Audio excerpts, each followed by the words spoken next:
আসসালামু আলাইকুম রহমতুল্লাহ। আরেকটি বিষয় নিয়ে আপনাদের সামনে উপস্থিত হলাম এবং তিনি উত্তম কৌশলদাতা এই বিষয়টি শিরোনামে টপিকসে আমি আপনাদের সামনে কিছু কথা বলতে চাই। এটা সকলের জন্য, পুঁজিবাজারের নিয়ে আমি যেহেতু ভিডিও করি, পুঁজিবাজারের যারা আছেন তারাও এটা বুঝতে পারবেন, যারা পুঁজিবাজারের বাইরে তারাও কিন্তু এই ভিডিওটি দেখলে আপনারা হয়তো বা বুঝতে পারবেন। দেখেন,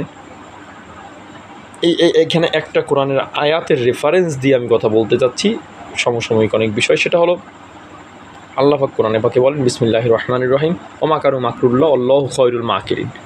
যে আল্লাহ বলতেছে, তোমরা যতই কৌশল করো বান্দা, যতই টেকনিক করো, আমি কিন্তু উত্তম পরিকল্পনাকারী, উত্তম কৌশলদাতা, উত্তম টেকনিক অবলম্বনকারী। তোমাদের টেকনিক সব আমার টেকনিকের সামনে বৃথা হয়ে যাবে। দেখেন, আমরা বর্তমানে দেখতেছি, আমরা পুঁজিবাজারের ইনভেস্টররাও দেখতেছি যে অনেকে অনেক কৌশল করেছে, অনেকে অনেক টেকনিক করেছে, বিনিয়োগকারীদের বা অনেক কিছু নিয়ে টেকনিক করেছে, কিন্তু আল্লাহ পাক চাইলে যে সব টেকনিক ফাঁস করে দিতে পারে এটা কিন্তু আপনারা দেখতেছেন। অনেকে মানুষ ঠকিয়ে, সাধারণ মানুষকে ঠকিয়ে এমন কৌশল অবলম্বন করেছে যে, এবং সে মনে করেছে আমার বৃত্তের মধ্যে আমি করতেছি, আমার সকলে আমার পরিচিত মানুষ, সকলে আমার কাছের মানুষ, আমি অনেক প্রভাবশালী।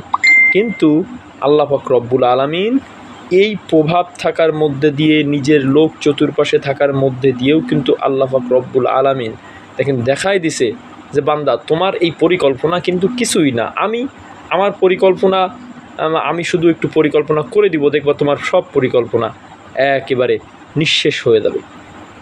অতএব এই যারা মানুষকে ঠকায়, মানুষকে নিয়ে পরিকল্পনা করে, মানুষকে নিঃস্ব করতে চায়, হ্যাঁ, এদের একটা পরিকল্পনা থাকে। আপনারা দেখতেছেন বর্তমানে অনেকের অনেক পরিকল্পনা, ক্ষমতা থাকা সত্ত্বে, আপনার প্রভাব থাকা সত্ত্বে, প্রতিপত্তি থাকা সত্ত্বে, নিজের একেবারে সব কিছু নিজের কন্ট্রোলে থাকা সত্ত্বেও কিন্তু অনেকের পরিকল্পনা কিন্তু নিঃশেষ হয়ে যাচ্ছে এক আল্লাহর পরিকল্পনার কাছে। যে তোমার আল্লাহ পাক দুনিয়ার মানুষকে দেখিয়ে দিবে তোমার ক্ষমতা থাকবে, তোমার টাকা থাকবে, তোমার পেশি শক্তি থাকবে, আদারওয়াইজ সব কিছু তোমার থাকবে, কিন্তু আমার একটা পরিকল্পনার কাছে এগুলো সব নিঃশেষ হয়ে যাবে। তারপরে তোমার একটা সময় দেখবা তোমার নিজের লোকও তোমার কাছে নেই, তোমার টাকাও তোমার কাছে নেই, তোমার ক্ষমতাও তোমার কাছে নেই, মনে হবে যে কেউ তোমার কাছে নেই, এমন পরিকল্পনা আমি করে দেব। অতএব মানুষ যদি পরিকল্পনা করে মনে করে যে আমার কৌশল, আমার টেকনিক এইটাই সবচেয়ে বড়, আমি এইটা করে সব কিছু তে পার পেয়ে যাব, এইটা কিন্তু কখনো সম্ভব নয়, এইটা কিন্তু কখনো সম্ভব হয় না। একদিন না একদিন কিন্তু এইটা ফাঁস হয়ে যায়। যেমন আমরা শুনলাম এক ছাগল কাণ্ডে এক ব্যক্তির কিন্তু কত কিছু ফাঁস হয়ে গেল। এমনকি আমরা শুনেছি যে আমাদের পুঁজিবাজারের সঙ্গেও, কারসাজির সঙ্গেও শেয়ার প্লেসমেন্ট করেও কিন্তু অনেক টাকা পয়সা উপার্জন করেছে, হিউজ টাকা পয়সা, এইটাও কিন্তু বের হয়ে গেছে।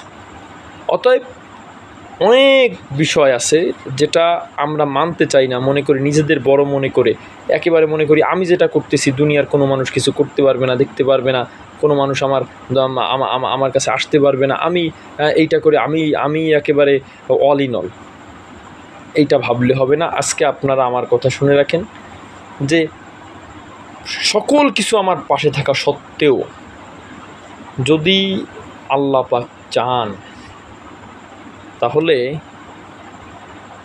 আল্লাহ পাক তার সকল পরিকল্পনাকে নস্যাৎ করে আল্লাহ পাকের শুধু কৌশল, কুন ফায়াকুন বলে একটা কৌশল আল্লাহ পাক খাটাই দিবে, সব কিছু শেষ হয়ে যাবে।